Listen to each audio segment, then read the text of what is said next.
We're gonna replace the catalytic converters on this 2013 Maserati Granturismo. Basically, a little backstory. We ended up getting catalyst efficiency codes for the driver's side cat, basically saying it's not doing its job. I cleared that code just to kind of see if it was like a fluke, and it came right back after 50, 75 miles or so. So basically, we know that the cat is bad. I didn't want to pay what the dealer wants for these cats. They're about $6,500 a piece, and I'm not paying $12,000 or $13,000 for catalytic converters. That's unrealistic. Okay, today I've got Ty with me, and he's my helper. And what are we gonna do? We're gonna get this thing up in the air? Yep. Okay. Before we do that though, let's go ahead and come over here and let's start the car.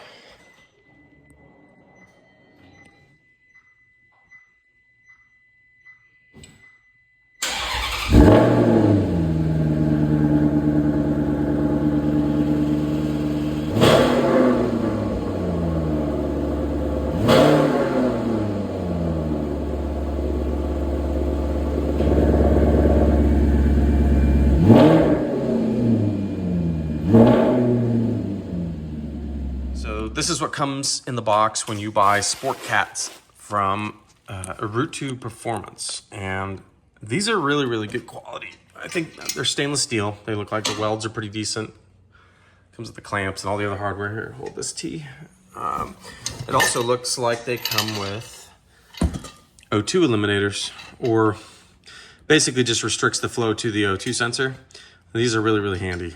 So like if these flow too much and the sensor back here picks up that this is not restrictive enough or whatnot, this helps make it restrictive, the oxygen flow, or I'm sorry, the exhaust flow to the sensor. So when it picks it up, it thinks everything's okay. Light's not on. So anyway, these look like they're, looks like they're numbered. That's pretty cool. Urutu Performance. These are really, really high quality.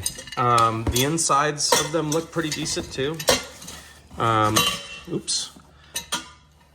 The welds, it looks like, I don't know if that's picking it up very well, but it looks like they're pretty clean. Everything feels clean.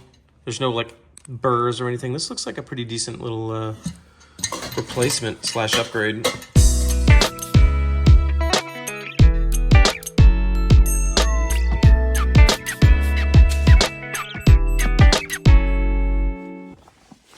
Here's one of the cats.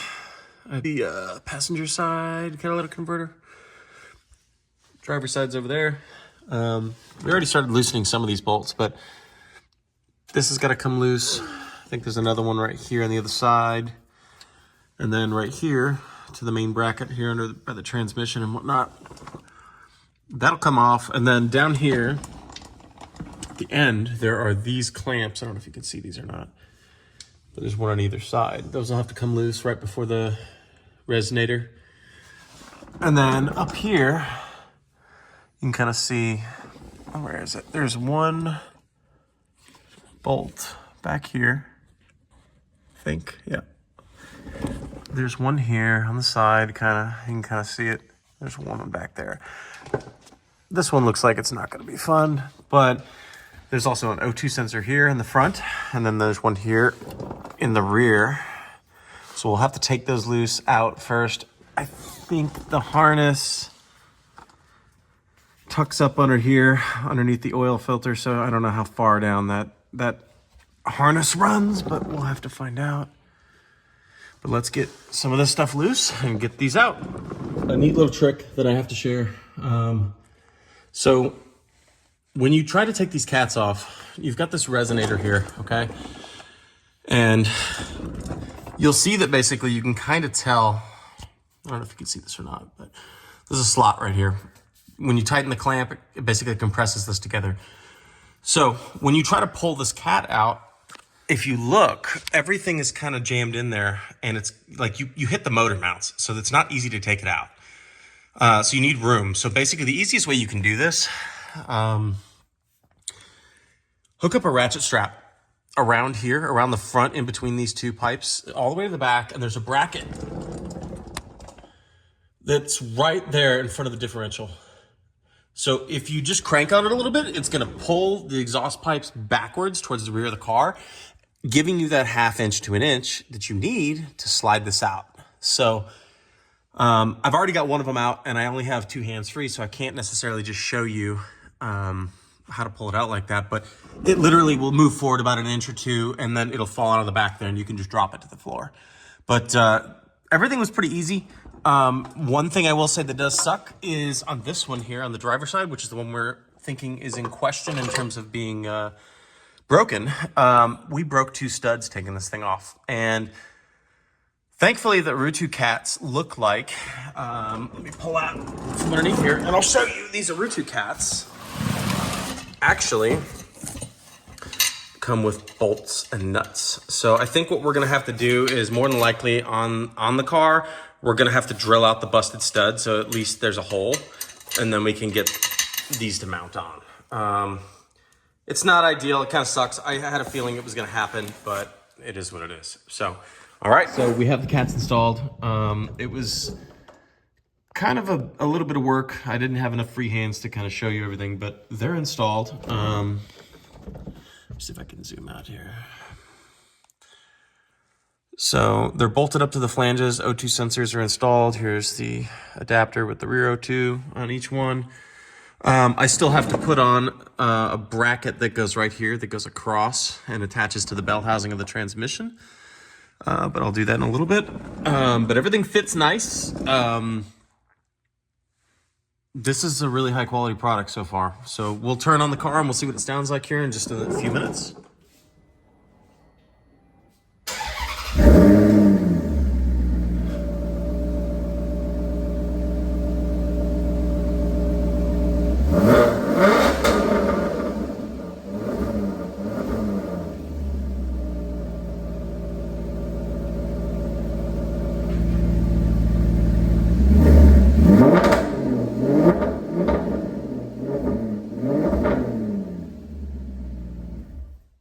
With the installed aftermarket high flow cats, just kind of driving around. This is what it sounds like.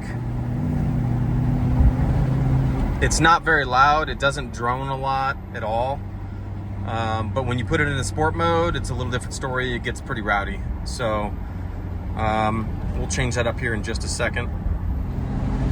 Here it is in standard non-sport mode. So we can downshift a little bit.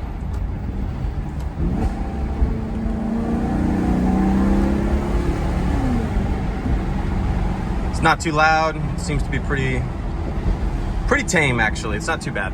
Here it is in sport mode. It's definitely quite a bit more aggressive sounding.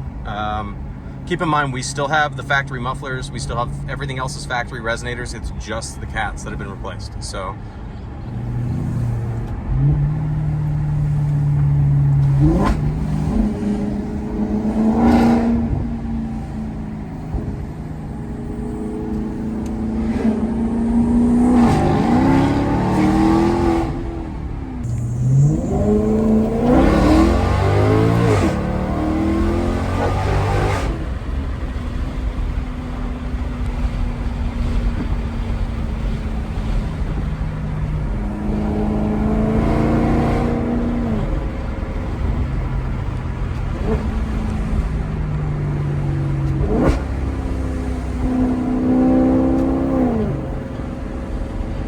factory cats are pretty restrictive, but you know, these high flow cats seem to kind of do the trick. It definitely opens it up for a hell of a lot more sound. Throttle response is pretty good too. I couldn't give you power numbers if there were, you know, it's kind of butt dyno. There's no real way to know, but it definitely feels a little crisper, and it definitely makes a big difference in the sound. And if you don't want it as loud as it is, you just have to literally hit sport, obviously, close the muffler valves, and it goes pretty quiet. You can just kind of cruise around town.